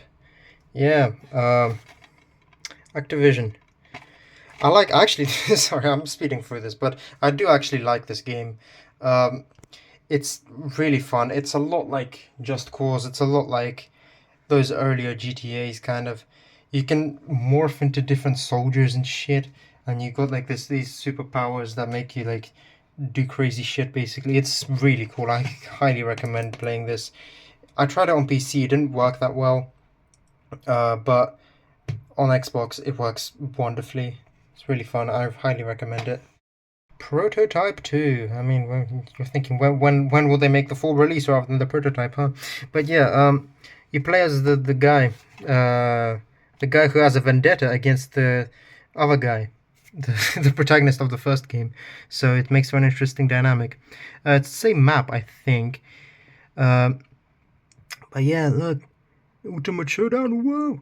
Anyway, yeah. So this is a cool game. I hope and pray they make a sequel, but that's never gonna happen. But yeah, great game. I love it very much. Next up, Too Human. Yeah, I don't know. I bought this one on a whim. It was kind of cheap, and it's an exclusive, so I figured I'd buy it. This was supposedly part of a trilogy that never materialized because the first game underperformed. But yeah, I really don't know what to say. It's supposedly like a Monster Slayer type game, not like the franchise Monster Slayer, but like you kill monsters. Yeah. Next up, Viking Battle for Asgard. Again, haven't played this. No idea if it's any good. It seems to be like a sort of slasher type game. Maybe I'll play it. I'll see if it's any good. I again bought this on a whim. It was kind of cheap, so I figured why not. Yeah, cool. Fable 2. Again, haven't played this, but it's the only one out of all the Fable games that remains, that has never been ported to PC or to, I think, any of the newer ones. Yeah, see, only on Xbox 360, and that's true. So, yeah, I mean, once I finish Fable Anniversary on PC, maybe I'll play this. We'll see. We'll see if it's any good. I have no idea. Apparently Fable 3 kind of sucks, but 2 is pretty good, yeah. Lord of the Rings Conquest. Yeah, see, Pandemic. I was talking about these guys earlier. Yeah. This game's supposedly really good. I haven't played it. I saw a recommendation for it online, and I happened to find it in the store, like, very soon. Ignore this. That sucks, but whatever. Yeah, it's based on the films, which is pretty cool. And, yeah, apparently there's a couple of these games. There's one called War in the North, which I don't have. Might buy. Don't know. We'll see. Anyway. Yeah, this game was supposed to have a bunch of co-op stuff.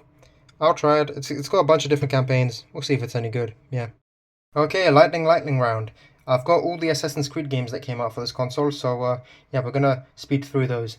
We got Assassin's Creed 1. My dad likes this game. I don't really like it. It's, yeah, whatever. Assassin's Creed 2, part of the Ezio trilogy. The start of the Ezio trilogy. This one I do like. It's very fun. It holds up really well, actually, so Yeah, I was playing this until my dad hijacked my save file and completed it. I'm gonna replay it at some point, but yeah, the first like 2 or 3 hours that I played, it was really fun. So yeah, AC Brotherhood. Haven't played this. Apparently, it's kind of mid. I don't know. I'll judge for myself once I play it. It's the second part of the Ezio trilogy. Yeah, we'll see if it's any good later. AC Revelations! Wow, the epic conclusion to the Ezio trilogy. Incredible. Yeah, apparently the protagonist of the first game and the past 3 games meet in this one. So, I don't know, maybe that's cool. We'll see. Yeah, cool. Wow, yay. AC3. Okay, this one is kind of controversial. People don't seem to like it too much. I'm not sure why. They abandoned, obviously, Ezio. New protagonist, I mean. Yeah, a guy called Connor. It's set in the Civil War, I believe. Yeah. Or not the Civil War, the American War of Independence. So, yeah, I was kind of hyped to play this because, first of all, I believe it's actually the first one to have this 18 rating. First AC game to have this 18 rating. So, I'm hoping for some good gore. Yeah. We'll see if it's any good, though. Okay, AC Black Flag. This is the one everyone likes. This is the one that they're remastering soon. Their Black Flag Resynced. It's probably going to be dog shit, I can't lie. But this is good. It's better to play on console than on PC, I'm going to be honest. In my opinion, anyway. Yeah, it's fun. I like this game. It's the... obviously, it's the one everyone likes. Yeah. So, yeah. AC Rogue. Yeah, this is made in the same vein as the last one. People seem to like it as well. It actually released on the same day as Assassin's Creed Unity, or like they released sequentially on like the following, like Unity released on the following day. But Unity is not available on 360. So this is the last one, the last Assassin's Creed game that came out on the 360. You play as a Templar, which is really interesting, and yeah, apparently it sets up the shit that goes on later on in Unity and in the RPG games and Origins or Odyssey and Valhalla, whatever the fuck, right? But yeah, this is, many believe this and maybe Unity to be the last good Assassin's Creed games. But yeah. Tomb Raider, the first of the trilogy, of the new trilogy of Tomb Raider games. Yeah, I played this with my dad long time ago now, 2012. This actually came out 2013, 2014 or something, which is surprising that this even came out for this console. But yeah, this one is on the, it's like a mountain volcano thing, some like desert island or some shit, I don't know. Yeah, cool, yeah. Rise of the Tomb Raider, which was even more of a miracle that this came out on the 360. This one is set in like Siberia, I think. And again, my dad really likes this game. This one and the other Tomb Raider. I played with it. I played through it with him a really long time ago now. I haven't touched it since. I don't really care about all the puzzle shit, but the people seem to like this game. Also, the other one that came out, Shadow of the Tomb Raider, I think. That one came out in 2018, so that definitely wouldn't be on here. But that would make for the trilogy. So you got Tomb Raider, Rise of the Tomb Raider, and Shadow of the Tomb Raider. And then apparently you got a new one coming out like this year or next year or something, which I don't really care about. My dad would probably like. So yeah. Yeah, now we're starting with the games that I don't really care about. We have NHL 13. Bought this ages ago to play with my dad. Prince of Persia. Yeah, my dad likes this game. The only reason we still have it. I don't really like this game personally. It's boring as shit in my opinion, and like the map design is kind of weird. But yeah, this is the sort of reboot, I think, of like the earlier games or something. I don't know. Yeah, I mean, I guess if you like this game, you like it. I really don't, but whatever. And finally, we have the only Call of Duty that I have, which the only reason I have this is because of this cool metal case. It's Call of Duty Ghosts. Yeah, the one that everyone hates. Like I said, the only reason I have this is because of the case. Notice that I don't have any other Call of Duties. I have played Call of Duty 4, and I think Modern Warfare 2, and World at War as well. But other than that, I really haven't played them that much. I don't like Call of Duty. Like I said before, I don't really care about online multiplayer because I grew up without Xbox Live, so I never really experienced it. And by the time I got a PC with the ability to play online, I just didn't. Call of Duty was already dying by then, so I never really cared about that. The only like multiplayer shooter I play these days is like Battlefield 1 and stuff. But yeah, really cool case. I remember actually really liking the story in this game, which probably also contributes to why I kept it. But yeah, cool. Okay, that's the end of that. I thank you guys for watching. Sorry again that this was a little bit of a longer video, but there really wasn't any way for me to talk about my games concisely, you know. Main thing I want to say is when I recorded the intro, I wasn't aware of just how much prices went up for 360 games. I mean, I've heard about the PlayStation 6 announcement that they're not gonna ship game discs anymore, but I did not expect physical discs to go up by that much. A lot of my games I bought at CEX for a very low price. At about like many of them were like £1, £1.50, £2. I think the most I ever spent was on Forza Horizon 1 for £12, which was last year, I believe. The prices now are insane, at least to me, compared to what they were like mere months ago. But they still represent good value for money, in my opinion, compared to first of all, compared to what they would have cost on release. They would have cost like what, 20, 30, £40. So you're still getting a pretty good deal, you know. And you know, these are still full games, right? Like you're paying for many hours of entertainment for each one, you know. So it's still worthwhile. I mean, it's not as much of a, you don't get as much a consumer surplus from the lower price, but it's still good. It's still, I'd say it's still worth it. It sucks if you're getting into the hobby just now, but I don't know what else you can really do. I mean, they're only gonna go up in value as time goes by. Especially if you keep your disc in good condition, it's gonna be worth a lot more. Obviously, you probably can't find sealed boxes at this point, but you don't really need them unless you're really planning on reselling them. But yeah, I mean, the Xbox still represents a really good value for money. It's probably the best console ever made, in my opinion. PlayStation 2 is a close second, though. That's I'm really getting into that recently, but yeah, thank you guys for watching.